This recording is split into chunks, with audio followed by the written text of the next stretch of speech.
여러분은 베이비 박스라는 단어를 들어보셨습니까? 런치 박스는 익숙하지만 베이비 박스, 이제 한국에서 사용되는 단어입니다.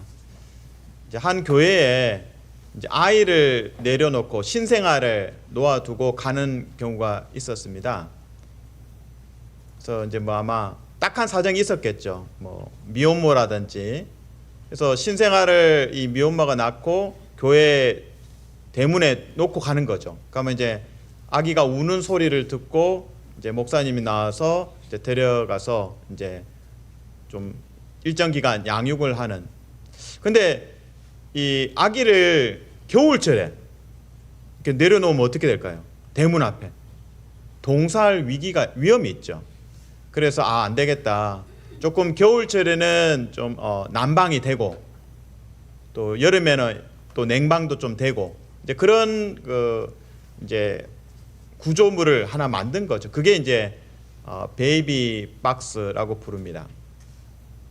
저는 이 베이비 박스라는 용어가 이 출애굽기 2장에 나오는구나. 출애굽기 2장에 보면 무슨 상자가 나옵니까? 갈대 상자. 갈대 상자. 당시에는 이스라엘이 애굽에서 종살이를 하고 있었죠. 430년 동안 종살이를 하고 있었습니다.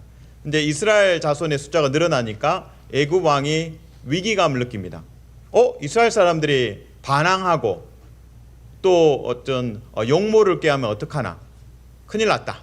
그래서 남자아이들을 죽여야겠다. 이 유대인 남자아이들을 죽여야겠다고 해서 이제 산파를 시켜서 죽여라. 태어난 아이가 남자이면 유대인 아이들은 다 죽여라. 근데 이제 산파가 거부하죠. 거부하고 몰래 살려냅니다. 결국에는 이제 애굽 왕이 화가 나서 나일강에 이 유대인 남자아이들은 다 던져라. 익사시켜라. 이제 이렇게 명령을 합니다. 그런 가운데 이제 출애굽기 2장에서는 이 모세를 낳은 부모들이 키우다가 더 이상 안 되겠다. 그래서 이제 갈대 상자에 넣어서 나일강에 놓게 됩니다. 이 갈대 상자가 베이비 박스죠. 물에 뜨는 베이비 박스. 자, 여러분이 신문기사나 이런 베이비 박스라는 단어를 들을 때 여러분 느낌이 어떻습니까? 만약에 여러분이 그 아이라면 버려졌다. 버려졌다라고 느낌을 받죠. 베이비 박스. 갈대 상자에 담겨진 그 베이비 박스에 담겨진 모세도 버려진 것 같습니다. 그러나 하나님의 손길이 인도하시고 마침 애굽 왕의 공주가 와서 발견하고 이 모세를 입양을 합니다. 그래서 왕궁에서 40년 동안 모세가 살게 됩니다. 이 과정을 보면 베이비 박스였던 모세의 삶이 드라마틱하게 변화되어 가는구나. 물론 이제 왕궁에 40년 지내다가 유대인들이 이제 가혹한 노동에 또 채찍질을 당하고 화가 나서 모세가 뭔가 해야겠다. 내 동족을 이렇게 괴롭히다니 하면서 애굽인을 쳐서 죽음에 이르게 합니다. 결국 이게 발각되어서 모세는 광야로 도망을 가고 광야 40년을 살다가 하나님의 음성을 듣고 너가 출애굽의 지도자가 되어야겠다. 물론 이제 거기서 주저함이 있었지만 결국에는 모세가 순종했고 출애굽을 이제 완성하게 됩니다. 그래서 이스라엘 백성들을 430년 만에 애굽에서 탈출하는 하나님의 전적인 도우심으로 탈출해서 이제 광야에 들어가게 됩니다. 이제 광야에서 40년. 그래서 모세의 삶의 120년 세월을 보면 왕궁에서 40년, 그리고 광야에서 40년, 그리고 돌아와서 애굽 왕과 이제 대화하면서 Let my people go, 내 백성으로 가게 하라. 이 대화 속에서 결국에는 출애굽이 완성되고 광야에 나왔다가 40년 동안 또 광야에서 모세가 이스라엘 백성을 인도합니다. 베이비 박스로 출발한 모세. 그러나 그의 삶을 보면은 출애굽의 박스로 역할을 했구나. 엑스더스, 출애굽이라는 의미죠. 출애굽의 박스로 하나님께서 모세를 사용하셨구나. 더 나아가서는 모세가 구약 성경에 몇 권을 썼다고 알려져 있습니까? 5권. 그래서 모세 오경이라고 하죠. 모세 오경. 창세기, 출애굽기, 레위기, 민수기, 신명기. 이 5권을 모세가 썼습니다. 베이비박스라는 버려진 인생 같은 모세. 그러나 그 인생이 바이블 박스로 활용됩니다. 성경의 구약의 근간이 되는 5권을 모세가 집필합니다. 저는 이 모세의 삶이 베이비 박스에서 바이블 박스로 그리고 출애굽 박스로 변화되는 과정 속에서 하나님의 손길을 보게 됩니다. 여러분의 삶이 때로 내가 베이비 박스 같아. 잊혀진 존재고 타향살이를 하다 보니까 대한민국의 친구들, 가족들 기억을 못해요. 전화하기도 어렵고, 그러니까 잊혀진 존재 같고, 어떤 면에서는 버려진 존재 같고, 또 어떤 면에서는 이 타향살이를 하면서 미국에서 이 인종차별도 당하고 나는 참 보잘것없는 존재구나 그렇게 느낄 때가 있죠. 내가 베이비 박스구나. 그러나 기억하십시오. 하나님께서 여러분을 기억하십니다. 베이비 박스에서 바이블 박스로 여러분의 삶의 고단한 세월들에 주님 주신 은혜가 있죠. 주신 복이 있죠. 인생의 고비들이 있었지만 기도했고 극복했고 하나님 찬양했던 게 그게 바이블입니다. 그게 간증이고요. 베이비 박스처럼 버려진 인생에서 바이블 박스로 하나님 주신 은혜를 마음속에 기록해왔던 과정, 그게 바이블 박스입니다. 여러분에게 바이블이 있는 겁니다. 하나님 만남의 경험이 있습니다. 하나님 주신 은혜의 경험이 있습니다. 그 바이블 박스를 펼쳐서 이웃에게 간증할 때 여러분은 베이비 박스가 아니라, 버림받은 박스가 아니라 이제는 하나님께서 사용하는 의의 병기가 되는 바이블 박스가 되는 은혜가 있을 줄로 믿습니다. 아멘. 근데 흥미로운 것은 이 베이비 박스, 성경의 용어로 이야기하면 갈대 상자.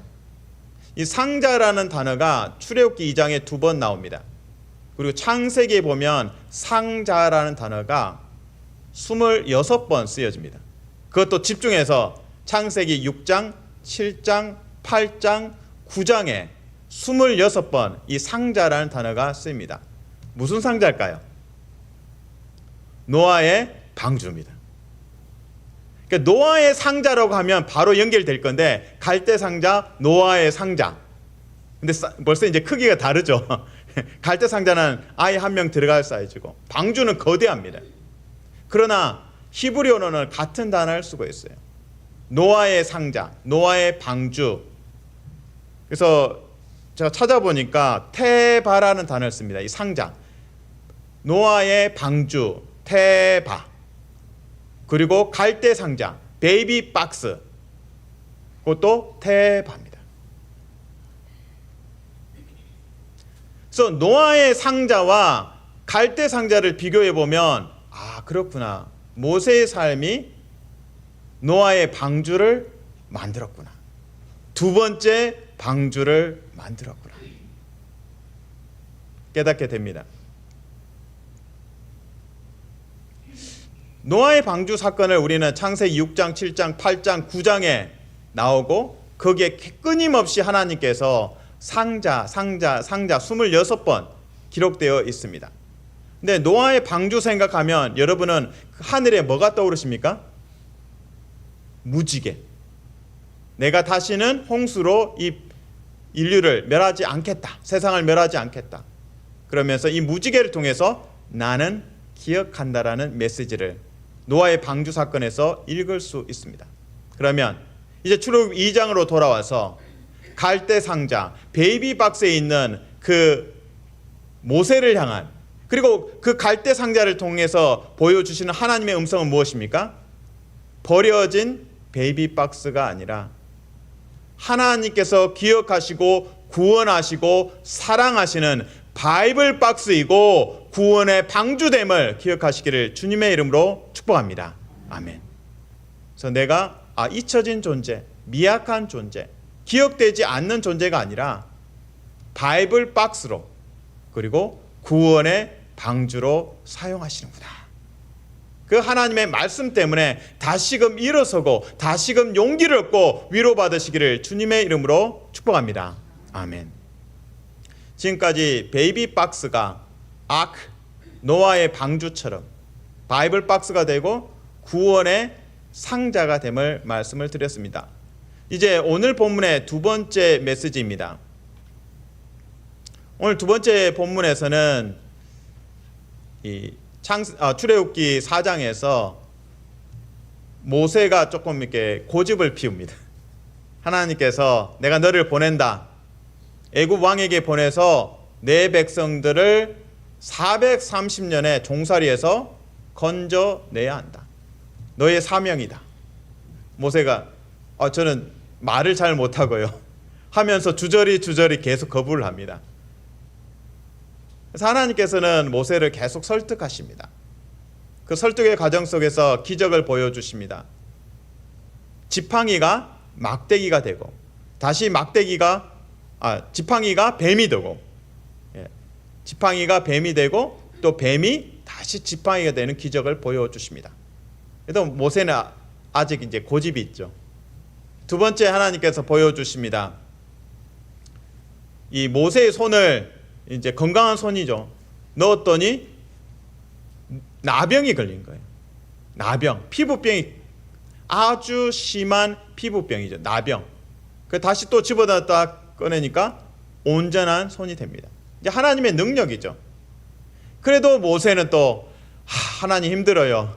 보낼 만한 사람을 보내소서. 이것이 모세의 망설임이었습니다. 하나님께서 제안을 하십니다. 너가 그렇게 말하는데 힘들어한다면 내가 대변인을 붙여주겠다. 사실은 너의 형 아론을 붙여주겠다. 그러면 이 아론과 모세는 40년 동안 헤어져 있는 사이죠. 근데 놀라운 것은 하나님께서 이 아론을 애굽에서 픽업하셔가지고 하나님의 산에 데려옵니다. 신의 산입니다. 호렙산이라고도 하죠. 하나님의 산에 이 아론을 출애굽시켜서, 애굽에서 탈출시켜서 모세를 만나게 하십니다. 모세 깨닫는 거죠. 출애굽이 되는구나. 아론이 찾아왔잖아요. 그리고 하나님의 산에서 모세와 아론이 만나고 얼마나 기쁨이 있습니까? 그리고 모세가 그동안의 이야기를 하고 또 하나님께서 행하셨던 말을 아론과 나눕니다. 그래서 그 두 사람의 대화 속에서 큰 위로를 모세가 받습니다. 그리고 이제 애굽에 돌아와서 모세와 아론이 돌아왔죠. 그리고 장로들을 초대합니다. 이스라엘 장로를 초대합니다. 그리고 누가 말합니까? 아론이 말합니다. 하나님 말씀의 성취죠. 모세가 저는 말 못해요. 내가 아론을 너의 대변인으로 사용하겠다. 바로 그 즉시로 하나님께서 이 아론을 대변인으로 사용하십니다. 그리고 듣던 백성들이 감탄을 하고 놀랍니다. 그리고 그들이 믿게 됩니다.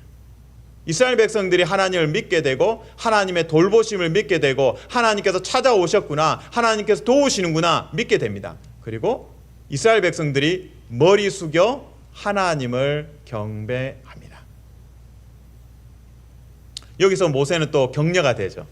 야, 하나님께서 참 신실하게 나를 설득해 오셨구나. 적용입니다. 하나님께서 모세를 설득하셨듯이 오늘 우리를 설득하셔서 이 예배의 자리에 앉게 하나님의 은혜입니다. 저 몰라요. 나 못해요. 나 교회 안 가요. 여러분이 기적인 거예요. 이 예배 전에 앉아서 예배하는 거 하나님께서 끊임없이 설득하시고 그리스도의 십자가 보혈로 설득하셨기 때문에 이 자리에 와 있습니다. 그래서 여러분들이 은혜의 하나님의 기적의 증인입니다. 더 구체적으로 적용해 봅니다. 이제 우리가 하나님의 설득 가운데, 은혜의 설득 가운데 구원을 받았습니다. 이제 이웃을 향해서도 설득하시고 기다려 주시고 또 기다려 주시고 고집불통이라도 내가 예전에 그랬지. 내가 예전에 고집쟁이였지. 기다려 주시고 하나님께서 주신 은혜, 여러분을 바이블 박스로 이미 이 컨텐츠 내용은 다 있어요. 간증, 여러분의 고난의 자리들이 다 간증문 쓴 겁니다. 간증. 여러분의 간증을 통해서 은혜를 나누시고 영혼들이 하나님께 돌아오는 복됨이 있기를 주님의 이름으로 축복합니다. 아멘. 지금까지 두 가지 말씀드렸습니다. 베이비 박스, 버려진 인생이 바이블 박스가 되고 그리고 구원의 방주로 쓰임을 받습니다. 두 번째 메시지는 하나님께서 모세를 끊임없이 설득하시고 또 아론을 붙여주시고 동역하게 하셨습니다. 하나님의 설득당함, 하나님께 설득하셨기 때문에 우리는 이웃에게 전도할 수 있습니다. 기다리고 또 기다리면서 인내심을 갖고 이 복음을 전할 수 있습니다. 마지막 세 번째 메시지입니다. 제가 오늘 설교의 제목을 출애굽의 조연이라고 말씀을 드렸습니다. 물론 출애굽기를 읽다 보면 출애굽기 2장부터 40장까지 모세와 아론이 상당한 활약을 합니다. 그래서 주연은, 출애굽의 주연은 하나님이시고 조연 배우는 모세와 아론이 맞습니다. 그러나 저는 더 출애굽기 1장으로 돌아가서 산파 두 사람을 출애굽의 조연으로 소개하고자 합니다. 출애굽의 조연자로 산파 시브라와 부하가 있습니다. 흥미로운 것은 출애굽기 1장과 그리고 나머지 출애굽기 4장, 5장을 이제 비교해 보면 공통점이 참 많습니다. 바로 하나님께서 첫 번째는 듀엣 두 사람을 함께 사용하십니다. 모세의 옆에는 누가 있다고요? 아론. 두 사람이 같이 활약합니다. 경찰들도 혼자 다니지는 않습니다. 두 사람이 보통 같이 다니죠. 모세와 아론이 듀엣으로 두 사람이 같이 활약했습니다. 출애굽기 1장에서도 두 사람이 같이 활약합니다. 산파 시브라와 부하가 하나님의 말씀에 순복합니다. 첫 번째는 두 사람 공통점입니다. 모세와 아론 그리고 산파 시브라와 부하, 이 공통점은 듀엣으로 활약했습니다. 두 사람이 같이 했고요. 그래서 여러분이 교회에 왜 오는가? 아론과 같은 동역자를 만나기 위해서입니다. 나중에 친교 시간에 교제하실 때에 당신이 나에게는 아론입니다. 아론 만나러, 하나님 만나고 아론 만나러 교회에 오는 겁니다. 그냥 나 혼자 예배 드리면 돼. 나 하나님과만 관계 잘하면 돼. 하나님께서 이 교회에서 아론을 붙여주시라고 우리를 이렇게 모아주시고 함께 예배하게 하셨습니다. 사랑하는 성도 여러분, 축복합니다. 이 함께 예배하면서 여러분의 아론을 만나시고 또 서로에게 아론이 되어주는 복된 만남이 있기를 주님의 이름으로 축복합니다. 아멘. 이제 저는 이 산파 두 사람과 모세와 아론을 같이 이제 비교해 봅니다. 첫 번째는 듀엣 두 사람이 같이 일했고요. 두 번째는 이 두 그룹 다 애굽 왕을 직접 대면합니다. 상상이 되십니까? 이 산파가, 유대인이 산파가 막강한 이 애굽의 나라의 왕을 대면하는 겁니다. 모세와 아론이 애굽 왕을 만났고 지금 산파 두 사람이 애굽 왕을 만납니다. 공통점이 참 많죠. 이제 세 번째 공통점입니다. 모세와 아론은 애굽 왕에게 이렇게 요청합니다. Let my people go. 우리 백성으로 나가게 하라. 애굽에서 나가서 우리가 하나님께 예배하기 원한다. Let my people go. 이것이 모세와 아론의 주장이었습니다. 위험한 발언이죠, 사실은. 위험한 발언이죠. 근데 이 산파 시브라와 부하는 애굽 왕을 만나서 뭐라고 합니까? Let my people live. 내 백성으로 살게 하라. 말은 하지 않았어요. 행동을 했죠. 애굽 왕이 명령합니다. 어이 히브리 산파 이리 와봐. 내가 잘 대해줄 테니까 앞으로 히브리 그 유대인 남자아이가 태어나면 다 죽여. 근데 이 산파는 하나님을 경외함으로 왕의 명령은 항명이라고 하죠. 왕의 명령은 거부하고 하나님의 명령에 순종합니다. 바로 사람을 살리는 거죠. Let my people live. 이처럼 이 히브리 산파 두 사람이 모세와 아론과 같은 중요한 사명을 감당하게 됩니다. 그리고 제가 이제 출애굽의 조연으로 산파 시프라와 부하를 강조하는 이유가 있습니다. 이 두 산파가 이 유대인 아이들을 죽음에 이르게 하지 않고 살려내고 또 살려내면서 하나님께서 성경에 그렇게 기록되어 있습니다. 이 두 사람에게 은혜를 주셨다. 은혜를 주셔서 이스라엘 자손이 번창했다.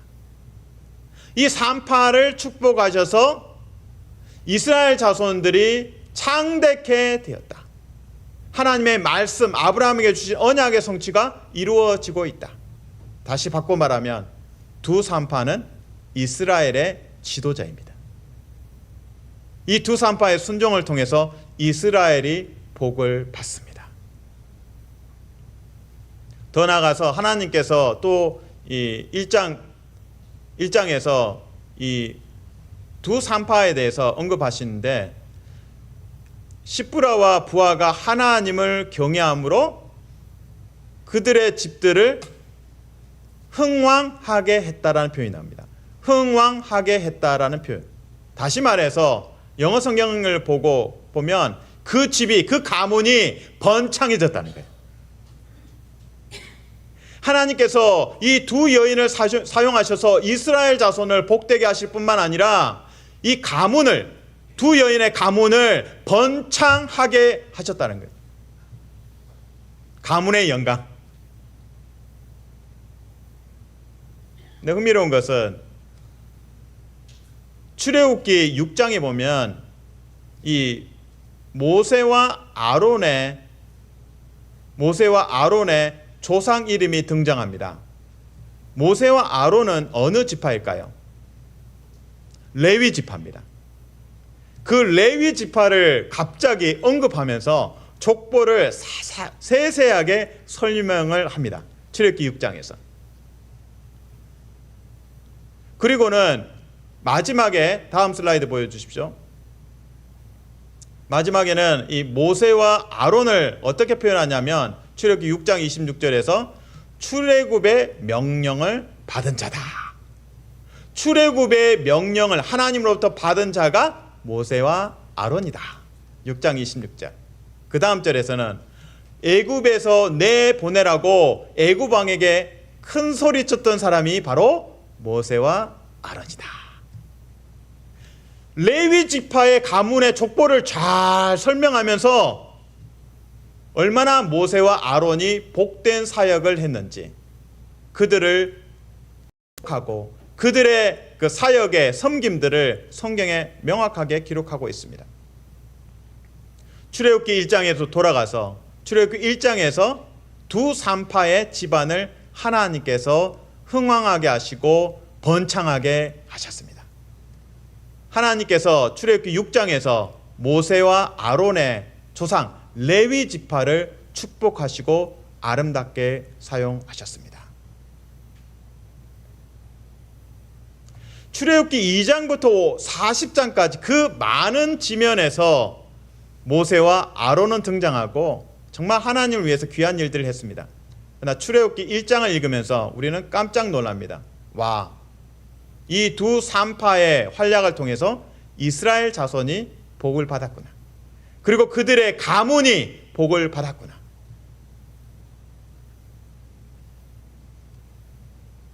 우리에게 적용해 봅니다.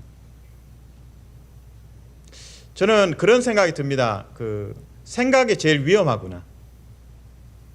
어떤 상황보다는 스스로 더 부정적으로 생각할 때가 참 많습니다. 상황에 대한 객관적인 분석보다 자기 내면 안에서 그것을 뻥튀기를 한다고 할까요? 부정적인 면으로 더 과장하고 그래서 스스로 더 힘들게 우울함에 빠질 때가 있습니다. 어떤 면에서는 출애굽기 1장에 등장하는 이 두 산파가 베이비 박스 같은 존재입니다. 애굽왕 앞에서 칼에 언제 죽음을 당할지 모르는 연약한 존재죠. 왕의 명령에 불복종하는 항명하는 두 산파. 그러나 하나님께서 그들을 사용하시고 이스라엘 자손을 복주시고 그 가문을 번창하게 하셨습니다. 그래서 출애굽기 1장을 통해서 우리는 마치 출애굽기 전체의 스토리를 하이라이트로 예고편처럼, 영화의 예고편처럼 1장에서 읽어냅니다.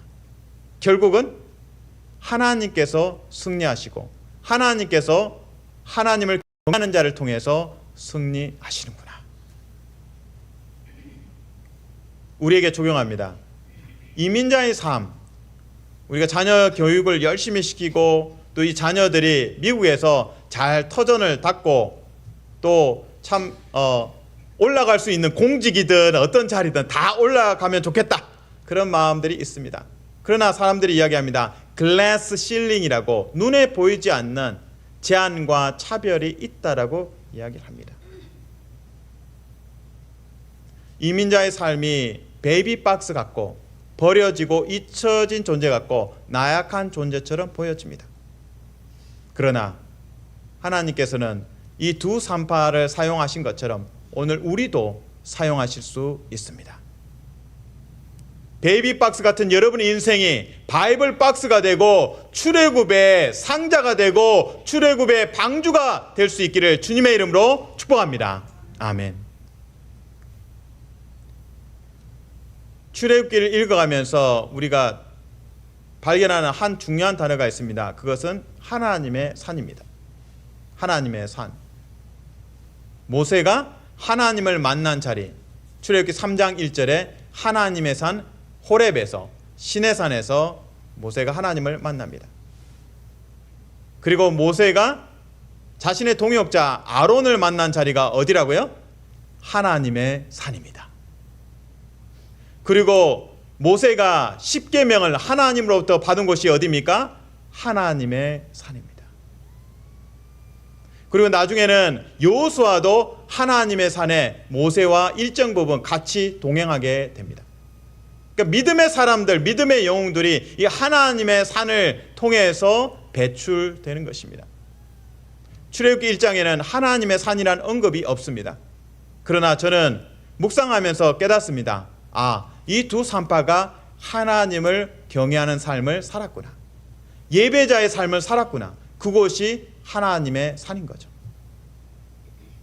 하나님을 모른다고 하면서 살다가 이 두 산파 갑자기 왕의 명령을 받고 정신을 번쩍 차려가지고 이제는 하나님의 명령에 순종해야 돼. 그건 아닌 것 같아요.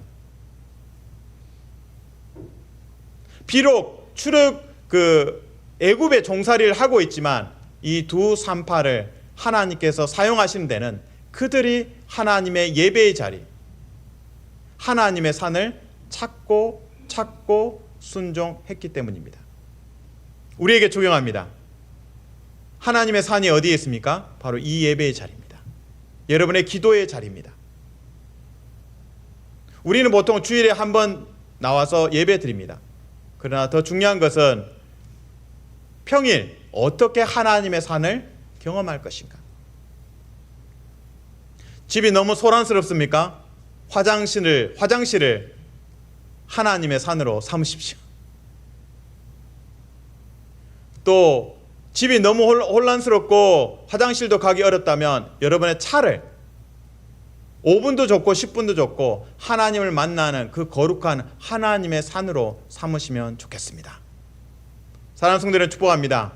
여러분의 삶은 베이비 박스라고 느껴질 때가 참 많습니다. 버려지고 잊혀진 존재로 느껴질 때가 많습니다. 그러나 하나님께서 여러분을 기억하시고 베이비 박스가 아니라 구원의 손길로 여러분을 바이블 박스가 되게 하시고 출애굽의 방주처럼 사용하실 것을 믿고 날마다 하나님의 산 예배의 자리를 찾으시기를 주님의 이름으로 축복합니다. 아멘.